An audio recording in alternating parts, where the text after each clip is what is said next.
Hello everyone, welcome back to the learners study YouTube channel.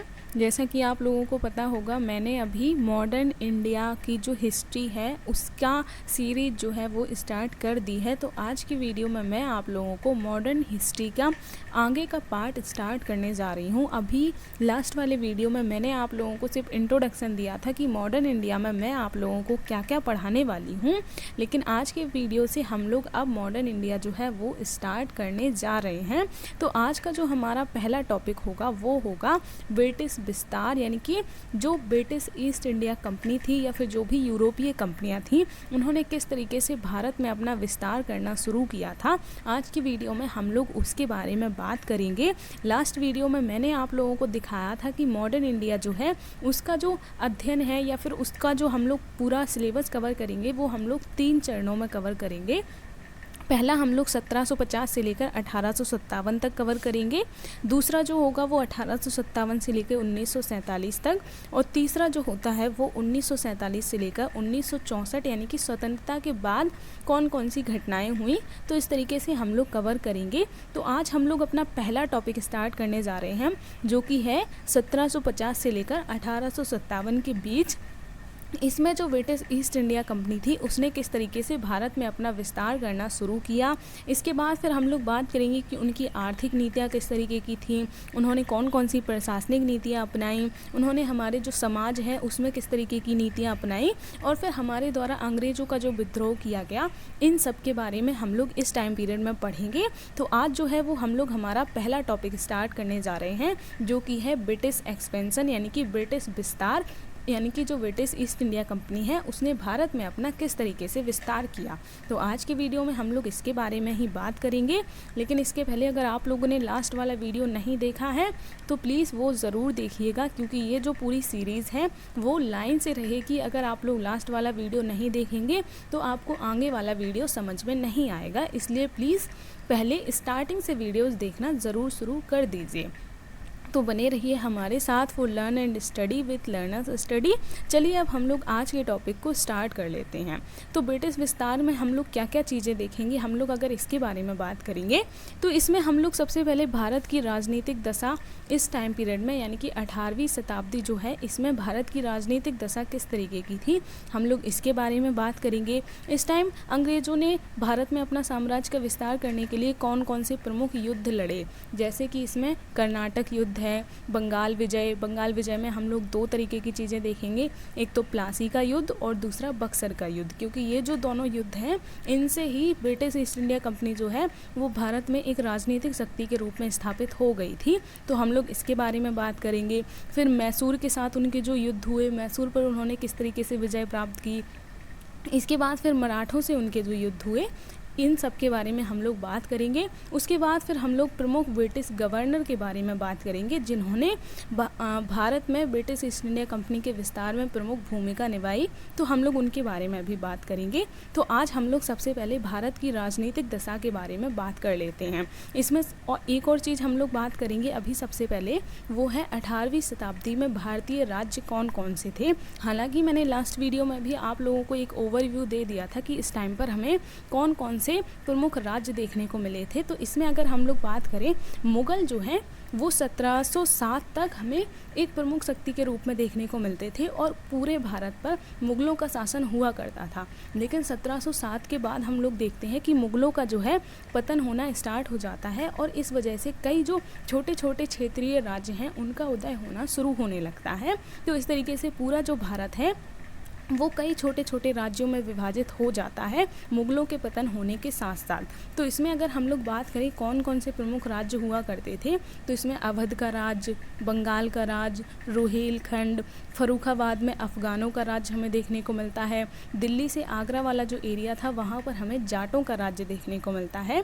इसके अलावा अगर हम लोग बात करें और कौन कौन से प्रमुख राज्य हुआ करते थे, तो अगर हम लोग राजस्थान में बात करें तो वहाँ पर भी हमें कई छोटे छोटे राज्य देखने को मिलते थे, जैसे कि मेवाड़ है, मारवाड़ है। इसके अलावा सिंध वाला राज्य हमें देखने को मिलता था।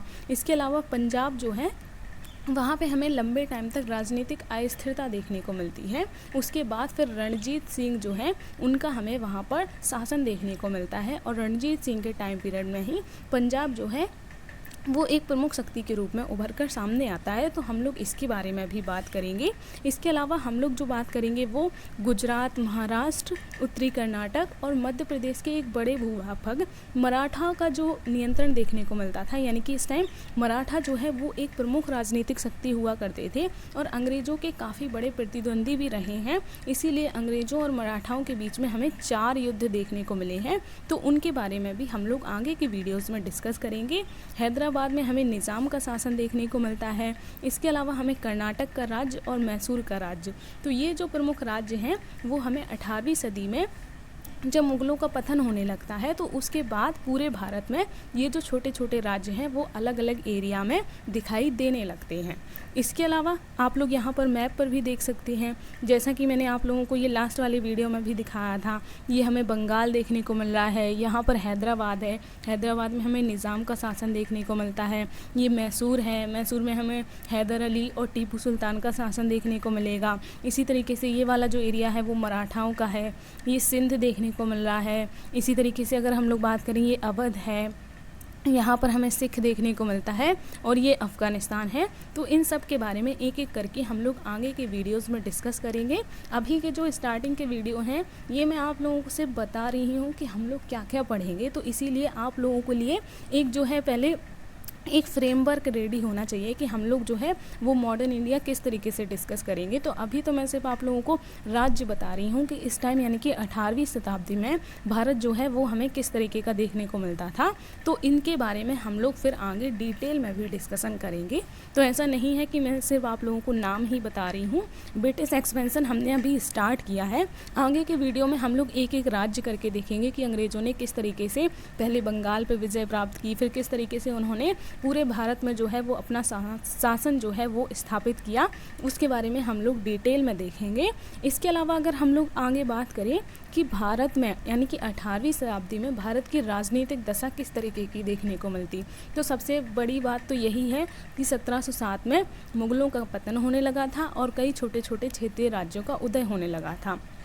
इसके अलावा ये जो क्षेत्रीय राज्य हुआ करते थे इनमें भी उत्तराधिकार को लेकर संघर्ष चलता रहता था, यानी कि हमारे देश में अंग्रेज अपना शासन स्थापित कर पाए उसकी सबसे बड़ी वजह यही थी कि हमारे अंदर एकता की कमी देखने को मिलती और जितने भी राज्य हुआ करते थे उनमें उत्तराधिकार को लेकर संघर्ष चलता रहता था, यानी कि राजा कौन बनेगा, हर किसी की अपनी अपनी महत्वाकांक्षाएँ होती थी कि हम मुझे भी राजा बनना है। तो इस तरीके को लेकर काफ़ी ज़्यादा हमें हर राज्यों में बहुत ज़्यादा संघर्ष देखने को मिलता था। तो इसी वजह से अंग्रेज जो है वो भारत में अपना शासन करने में सक्षम हो पाए। अंग्रेजों ने फूट डालो और शासन करो की नीति अपनाई, यानी कि हमारे जो भारतीय राज्य हैं उनमें एकता की कमी वैसे ही देखने को मिलती थी। इसी का फ़ायदा उठाकर अंग्रेज़ों ने उनमें और फूट डालनी शुरू कर दी और भारत में उन्होंने अपना शासन स्थापित करना शुरू कर दिया। इसके अलावा दरबार में हमें गुटबंदी भी देखने को मिलती थी, यानी कि उत्तराधिकार को लेकर तो संघर्ष होते ही रहते थे, अलग अलग तरीके के षड्यंत्र होते रहते थे और जो दरबार हुआ करता था उसमें भी अलग अलग गुट बने होते थे, राजा के खिलाफ षड्यंत्र किए जाते थे।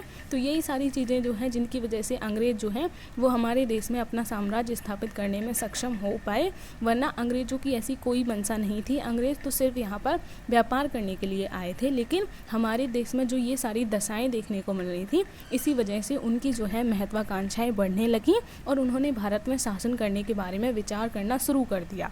इसके अलावा अगर हम लोग बात करें मुग़लों के पतन के बाद जो मराठे हुआ करते थे, ये आप लोग थोड़ा सही कर लीजिएगा, मराठा जो हैं वो सर्वाधिक शक्तिशाली देखने को मिले करते थे। लेकिन मराठों में भी हमें उत्तराधिकार को लेकर संघर्ष देखने को मिलता है। उसके बारे में मैंने आप लोगों को डिस्कस किया था जब मैंने आप लोगों को कल एक वीडियो सजेस्ट किया था, जो मैंने आप लोगों को जब मैं मिडाइवल इंडिया करवा रही थी उस टाइम लास्ट में मैंने जब अंग्रेज़ों का भारत में आगमन होने लगा था और जो मुग़ल हुआ करते थे उनके समकालीन जो भी क्षेत्रीय राज्य हुआ करते थे उसमें ये मराठा जो हैं वो प्रमुख देखने को मिला करते थे। तो उसमें मैंने आप लोगों को मराठों के बारे में बताया था कि मराठों में हमें किस तरीके की स्थितियाँ देखने को मिलती थी। तो मराठों में भी उत्तराधिकार को लेकर काफ़ी ज़्यादा संघर्ष देखने को मिलता था, उनमें भी एकता की कमी देखने को मिलती थी। लेकिन फिर भी अगर हम लोग बात करें, मराठा जो हैं वो भारत के सभी महत्वपूर्ण शासकों के साथ उनका हमें संघर्ष देखने को मिलता था। यानी कि मराठा जो है वो उनके अंदर आपसी मतभेद, आपसी संघर्ष के बावजूद भी पूरे भारत में उस टाइम मुग़लों के बाद सर्वाधिक शक्तिशाली शासक देखने को मिला करते थे। लेकिन अगर हम लोग बात करें, मराठाओं का जो संघर्ष है वो भारत के सभी महत्वपूर्ण शासकों के साथ देखने को मिलता है। यानी कि इस टाइम और भी जितने भी छोटे छोटे राज्य हुआ करते थे उनके साथ भी हमें मराठाओं का संघर्ष देखने को मिला। और साथ ही अगर हम लोग बात करें, अंग्रेज़ जो हैं उनके लिए भी मराठा जो है वो एक प्रमुख चुनौती के रूप में उभर कर सामने आ रहे थे।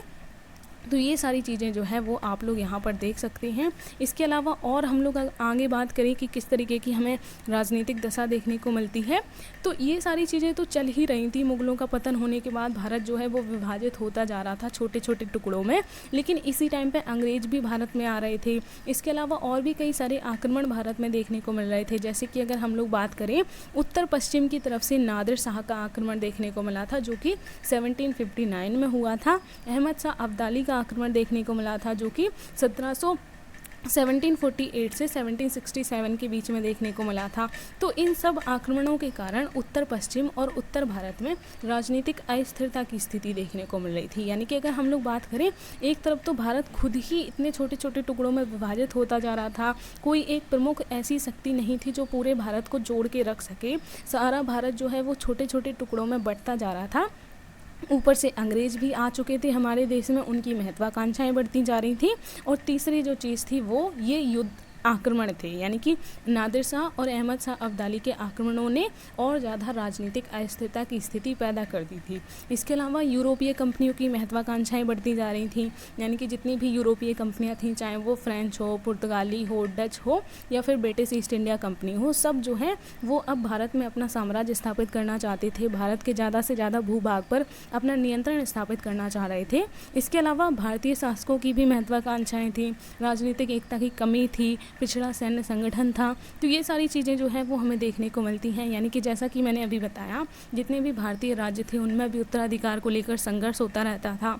हर कोई राजा बनना चाहता था, तो इस वजह से बहुत से लोगों ने अंग्रेज़ों के साथ संधि करना शुरू कर दिया और इसी वजह से जो है अंग्रेज़ों ने इसका फ़ायदा उठाया और फूट डालो और शासन करो की नीति अपनाकर भारत में अपना जो शासन है वो स्थापित करना शुरू कर दिया। तो इस तरीके की कुछ राजनीतिक दशा है जो हमें 18वीं शताब्दी में भारत में देखने को मिलती है। मुग़लों के पतन के बाद भारत जो है वो पूरे तरीके से हम लोग कहें छोटे छोटे टुकड़ों में विभाजित होता जा रहा था और एकता की कमी देखने को मिल रही थी। उत्तराधिकार को लेकर संघर्ष हो रहे थे। अंग्रेज़ों की या फिर हम लोग कहें यूरोपीय कंपनियों की महत्वाकांक्षाएं बढ़ती जा रही थी और इसी टाइम पर नादिर शाह और अहमद शाह अब्दाली के आक्रमण भी देखने को मिल रहे थे। तो इन सब की वजह से भारत में काफ़ी ज़्यादा राजनीतिक अस्थिरता की स्थिति देखने को मिल रही थी और अंग्रेज़ों ने इस स्थिति का फ़ायदा उठाना शुरू कर दिया और भारत में शासन करना उन्होंने प्रारंभ कर दिया। तो ये सारी चीज़ें जो हैं वो हमें इस टाइम पर भारत में देखने को मिल रही थी। अब नेक्स्ट वीडियो से मैं आप लोगों को सबसे पहले कर्नाटक युद्ध के बारे में बताऊंगी। जैसा कि मैंने आप लोगों को यहाँ भी दिखाया था, एक सेकंड, मैंने आप लोगों को इस वाली स्लाइड में दिखाया था कि हम लोगों ने इन दो टॉपिक के बारे में बात कर ली। 18वीं शताब्दी में कौन कौन से भारतीय राज्य हुआ करते थे और 18वीं शताब्दी में भारत की जो राजनीतिक दशा है वो किस तरीके की देखने को मिलती थी। अब नेक्स्ट वीडियो से मैं आप लोगों को प्रमुख युद्धों के बारे में शुरू करवाऊँगी, यानी कि अंग्रेज़ों ने किस तरीके से भारत में अपना जो शासन है वो स्थापित करना शुरू किया। तो इसमें सबसे पहले हम लोग कर्नाटक युद्ध के बारे में बात करेंगे, क्योंकि कर्नाटक युद्ध के द्वारा अंग्रेज़ जो हैं वो जितनी भी अन्य यूरोपीय कंपनियां हुआ करती थी उनमें सबसे शक्तिशाली फ्रेंच यानी कि फ्रांसीसी यूरोपीय कंपनी हुआ करती थी। तो उसके साथ अंग्रेज़ों का युद्ध होता है और उसके बाद अंग्रेज़ जो है वो भारत में रह जाते हैं और फ्रेंच जो है वो भारत से चले जाते हैं। तो इस तरीके से फिर अंग्रेज़ जो हैं वो ही भारत में एक प्रमुख शक्ति के रूप में उभर कर सामने आने लगते हैं और फिर वो बंगाल पर अपना सबसे पहले विजय प्राप्त करने की कोशिश करते हैं। तो हम लोग कल कर्नाटक युद्ध के बारे में देखेंगे, उसके बाद फिर हम लोग बंगाल विजय के बारे में बात करेंगे, जिसमें हम लोग दो चीज़ें देखेंगे, एक तो प्लासी का युद्ध और दूसरा बक्सर का युद्ध। तो आज के वीडियो को मैं यहीं तक रखती हूँ, मिलूंगी अब मैं नेक्स्ट वीडियो में जिसमें मैं आप लोगों को कर्नाटक युद्ध के बारे में बताऊंगी। तो प्लीज़ इस सीरीज़ को कंटिन्यू ज़रूर रखिएगा। मैं आप लोगों को मॉडर्न इंडिया पूरा कंप्लीट करवाऊंगी। अगर आप लोगों का ज़्यादा से ज़्यादा सपोर्ट देखने को मिलेगा तो प्लीज़ मुझे ज़्यादा से ज़्यादा सपोर्ट कीजिएगा। वीडियो अच्छा लगा हो तो प्लीज़ लाइक कीजिएगा और मेरे चैनल को सब्सक्राइब कीजिएगा और ज़्यादा से ज़्यादा लोगों को शेयर कीजिएगा। मिलूँगी अब मैं नेक्स्ट वीडियो में, तब तक के लिए धन्यवाद।